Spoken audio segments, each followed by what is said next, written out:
good evening, night wanderers. Welcome back to the Quiet Hour, your companion when the world slows down enough for us to see ourselves clearly. I'm here with you tonight, whether you're lying awake, driving through darkness, or simply sitting with the stillness.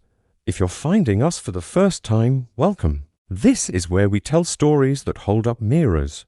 If what you hear tonight resonates, I hope you'll subscribe and walk this path with us. Tonight, I want to tell you about Rachel, a kitchen window, and the morning she discovered that the floor she'd been judging wasn't where she thought it was. Rachel was 34, newly married, just bought her first house in Portland. One Tuesday morning, making coffee in her bathrobe, she noticed her neighbor hanging laundry outside. Something tightened in her chest.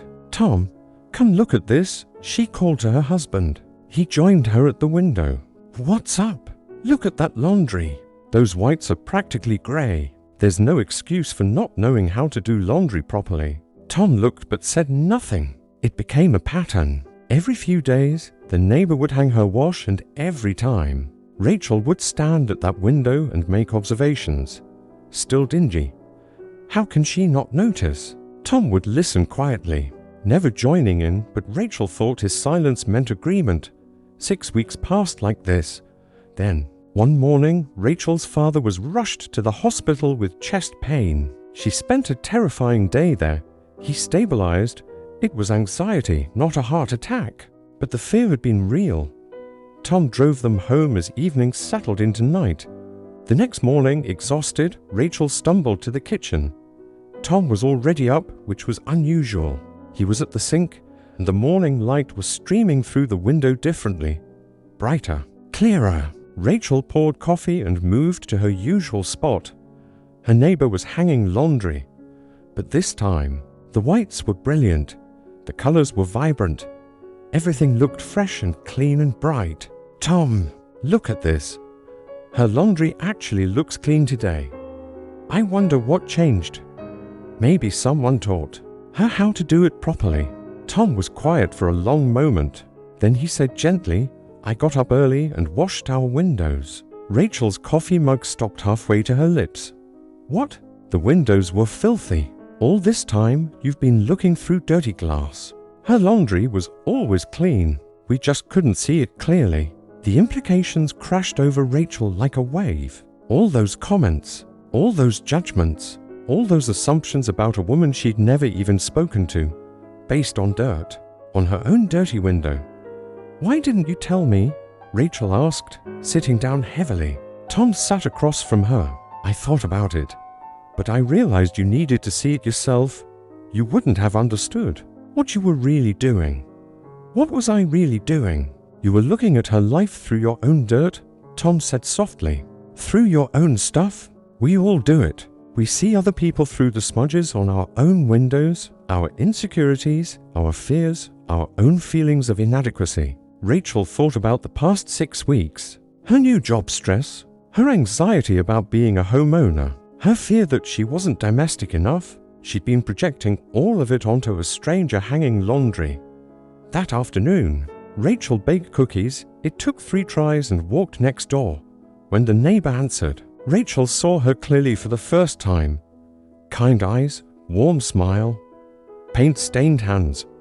"Hi, I'm Rachel. I just moved in next door. I wanted to introduce myself properly." The neighbor, Patricia, a watercolor artist who worked from home, invited her in for coffee. Her laundry line was because she was environmentally conscious. Her whites were brilliant because she sun-bleached them naturally. She'd been doing everything right all along. "I saw you in your kitchen window sometimes," Patricia said. "I waved once, but you were looking down. I thought about coming over, but you looked so busy." Rachel felt her eyes sting. "I was looking at your laundry and judging it because I couldn't see clearly through my own dirty windows." Patricia smiled with understanding. "We all have dirty windows sometimes. The important thing is cleaning them when you finally notice." Friends, I need you to hear this tonight. Right now, there is someone you're judging, someone you're watching through dirty windows. Maybe it's a co-worker who seems lazy, a family member who seems irresponsible, a friend who seems to have it all together.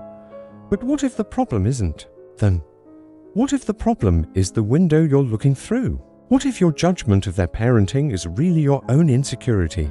What if your criticism of their choices is really your fear about your own? What if the flaw you see so clearly in them is actually the smudge on your own glass? Rachel learned something that morning. When we judge others, we reveal ourselves. Every criticism we make, every judgment we pass, it says less about the person we ray judging and infinitely more about the window we ray looking through. The question isn't whether other people need to change. The question is, when was the last time you cleaned your windows? That's our story for tonight here on The Quiet Hour. What windows do you need to clean? Who have you been judging through dirty glass? Share below. And if you're new here, subscribe so we can keep doing this honest work together. Until tomorrow night, remember, judging others doesn't define them. It defines you. Clean your windows. The view is so much more beautiful than you think. Sleep well. Drive safely, and maybe tomorrow look at someone you've been judging through cleaner glass. Good night, friends.